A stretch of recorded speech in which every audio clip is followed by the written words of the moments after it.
Hello everyone, आज हम लोग पढ़ेंगे मैथ्स क्लास 6 का चैप्टर 4 है इंटीजर्स। ये इंटीजर का इंट्रोडक्शन पार्ट 1 है। ठीक है, हम लोग आज न्यू चैप्टर स्टार्ट कर रहे हैं। देखिए, इंटीजर दैट मीन्स होता क्या है, तो इंटीजर का मतलब नंबर होता है। ठीक है, अब देखो इसको नंबर हम लोग क्यों नहीं बोलते, इंटीजर क्यों बोलते हैं, क्योंकि इसमें बहुत तरह के नंबर इंक्लूड होते हैं। ठीक है, अब देखते हैं इसमें क्या कौन कौन से नंबर होते हैं। तो सबसे पहले हम लोग नंबर के बारे में देखते हैं। ठीक है, कि नंबर इसमें क्या क्या इंक्लूड होंगे और उसका हम लोग रिकॉग्नाइजेशन कैसे करेंगे, यानी कि उसका हम लोग पहचान कैसे करेंगे। ठीक है, तो सबसे पहले हम लोग पढ़ते हैं नेचुरल नंबर। नेचुरल नंबर क्या होता है?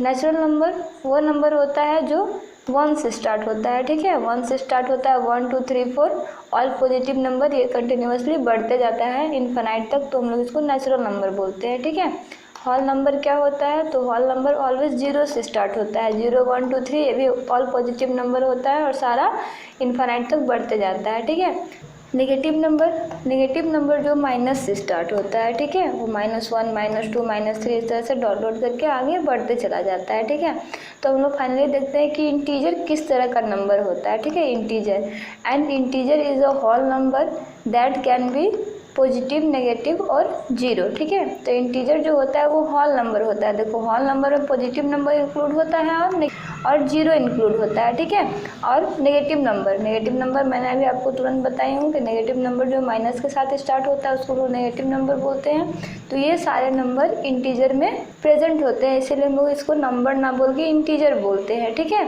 एग्जाम्पल के लिए मैंने आपको यहाँ पे कुछ नंबर दी हूँ, जैसे 3 7 -9 -34 etc, ये सब क्या है?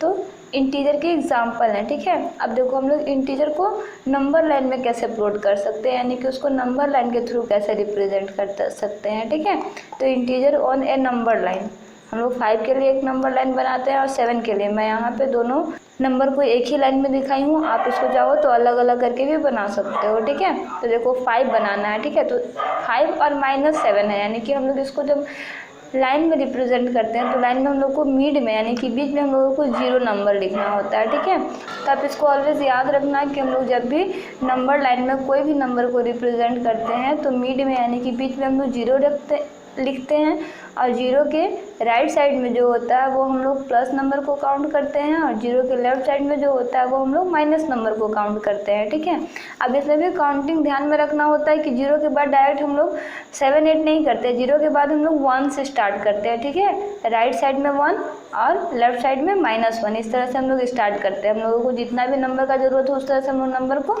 इंक्रीज कर सकते हैं। ठीक है, लेफ्ट साइड और राइट साइड में। ठीक है ना, तो इस तरह से हम लोग नंबर लाइन को ड्रॉ करते हैं। ठीक है, अब हम लोगों को नंबर लाइन में 5 ड्रॉ करना है, यानी कि 5 रिप्रेजेंट करना है। तो 0 के राइट साइड में जाएंगे, क्योंकि ये पॉजिटिव नंबर है, तो 0 के राइट साइड में हम लोग 5 स्टेप जंप करेंगे।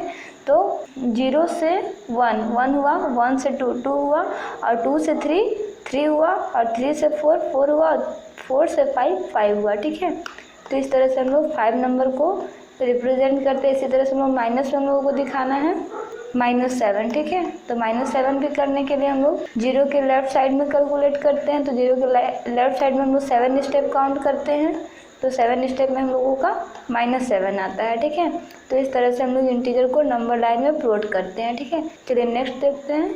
नेक्स्ट एग्जाम्पल 3 है। ठीक है, 3 में क्या दिया हुआ है?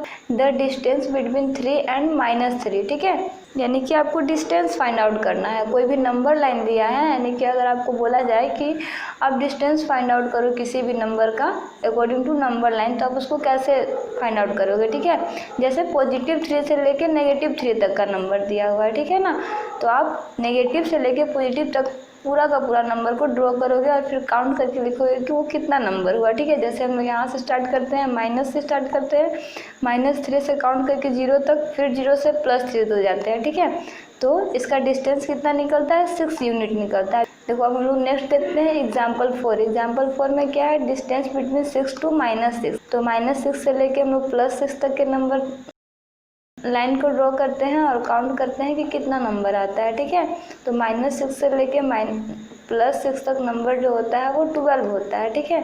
तो इस तरह से हम लोग डिस्टेंस फाइंड आउट कर सकते हैं, आप इसको भी अलग भी निकाल सकते हो। नेक्स्ट है ऑर्डरिंग ऑफ इंटीजर, यानी कि कोई भी नंबर को हम लोग ऑर्डर में कैसे रिप्रेजेंट कर सकते हैं। ऑर्डर दैट मीन्स हम लोग असेंडिंग ऑर्डर पढ़े हैं, डिसेंडिंग ऑर्डर पढ़े हैं, ठीक है। यानी कि कोई भी नंबर है तो वो बड़ा है कि छोटा है, आप इसको कैसे फाइंड आउट कर सकते हो, ठीक है।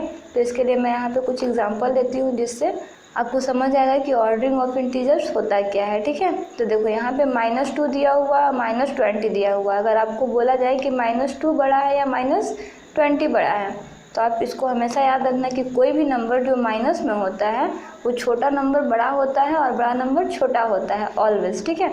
तो -2 इज़ ग्रेटर देन -20, इसीलिए -2 जो होगा वो -20 से बड़ा होगा। इसी तरह से नेक्स्ट एग्जांपल दिया हुआ है 0 और -4, ठीक है। इसमें आपको बताना है कि 0 बड़ा होता है कि -4 बड़ा होता है। तो देखो आप इसको हमेशा ध्यान में रखना कि जब भी कोई नंबर नेगेटिव में होता है, ठीक है, तो वो ऑलवेज 0 से, कोई भी नंबर हो, चाहे आप -20, 2000, 3000 कितना भी नंबर ले लो, अगर वो माइनस में है तो वो ऑलवेज 0 से छोटा ही होगा, 0 से बड़ा नहीं होगा, ठीक है। दैट मीन्स कि अगर कोई भी नंबर माइनस में दिया हुआ है तो वो 0 से ऑलवेज छोटा होगा, ठीक है। तो इसीलिए 0 इज ग्रेटर देन -4, ठीक है। इस तरह से नेक्स्ट एग्जांपल लेते हैं 1 और -9 का। इसमें देखते हैं कि 1 बड़ा होता है कि -9 बड़ा होता है, ठीक है।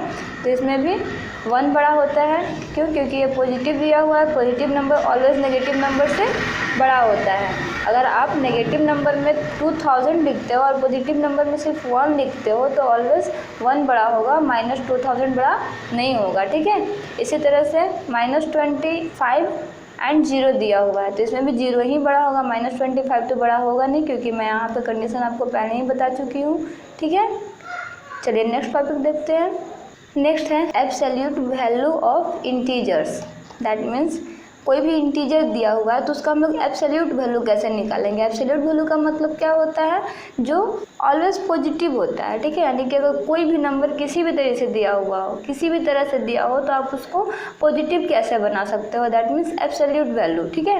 एब्सोल्यूट वैल्यू कैसे बना सकते हो? The absolute value of an integer is always positive regardless of the sign of the integer. यानी कि इंटीजर में कोई भी साइन दिया रहेगा, ठीक है, तो आप उस साइन को कन्वर्ट करके पॉजिटिव कैसे बना सकते हो? That is called to be absolute value. अगर आप उसको पॉजिटिव बना पाते हो तो वो आपका एब्सोल्यूट वैल्यू आता है, ठीक है। The 2 vertical bar represent the absolute value, ठीक है। इसको हम लोग दो वर्टिकल बार के थ्रू रिप्रेजेंट कर सकते हैं कोई भी एब्सोल्यूट वैल्यू को, ठीक है। If A represent N integer, ठीक है, अगर ए कोई इंटीजर है, ठीक है, तो आप उसको कैसे बना सकते हो? Then bar of a equal to a if a is positive और 0। दैट मीन्स अगर कोई भी नंबर बार में लिखा हुआ है, ठीक है, अगर वो पॉजिटिव रहे या फिर 0 रहे तो ऑलवेज वो नंबर ही होगा जो नंबर आप जिसको आप बार के अंदर रखे हो, ठीक है। इसी तरह से होता है बार a equal to a if a is negative, ठीक है। दैट मीन्स अगर कोई भी नंबर नेगेटिव में दिया हुआ है ना, और उसमें बार दिया हुआ है, यानी कि कोई भी नंबर जो बार के साथ नेगेटिव में दिया हुआ है तो उसका जो आंसर होगा वो ऑलवेज पॉजिटिव होगा, ठीक है। देखो यहाँ पे हम लोग एग्जांपल के थ्रू समझते हैं। Find the absolute value of, ठीक है, इसमें मैं यहाँ पे 2 एग्जांपल लेती हूँ और इसका एब्सोल्यूट वैल्यू फाइंड आउट करके दिखाती हूँ आपको, ठीक है। तो देखो -5 लिखा हुआ है, -5 को जैसे ही हम लोग बार में लिखते हैं तो उसका एब्सोल्यूट वैल्यू 5 होता है, ठीक है। इसी तरह से 20 प्लस बार -8 दिया हुआ है ना, ये बार में दिया हुआ है, यानी कि ये चेंज होके +8 हो जाएगा, यानी कि 12 प्लस 8। अब देखो बाहर का साइन अगर माइनस में, अगर ये साइन आपका माइनस में दिया रहता है तो हम लोग इसको चेंज नहीं करते, ठीक है। इसको आप हमेशा ध्यान में रखना कि अगर ये साइन जो होता वो माइनस में होता तो हम लोग उसको चेंज नहीं करते। जो बार के अंदर जो साइन होता है ना, हमको उसको चेंज करना होता है, बार के बाहर वाले साइन को हम लोग चेंज नहीं करते हैं, ठीक है। तो इस तरह से 12 प्लस 8 इक्वल टू 20 होता है, ठीक है। तो ये था पार्ट 1 जिसमें हम लोग पढ़े हैं इंटीजर क्या होता है, इंटीजर के ऑर्डर कैसे होते हैं, कैसे हम लोग देख सकते हैं कि कौन सा नंबर इंटीजर में बड़ा होता है और छोटा होता है, और हम लोग एब्सोल्यूट वैल्यू को कैसे फाइंड आउट कर सकते हैं। ओके, नेक्स्ट पार्ट में हम लोग इससे आगे का टॉपिक पढ़ेंगे। Thank you.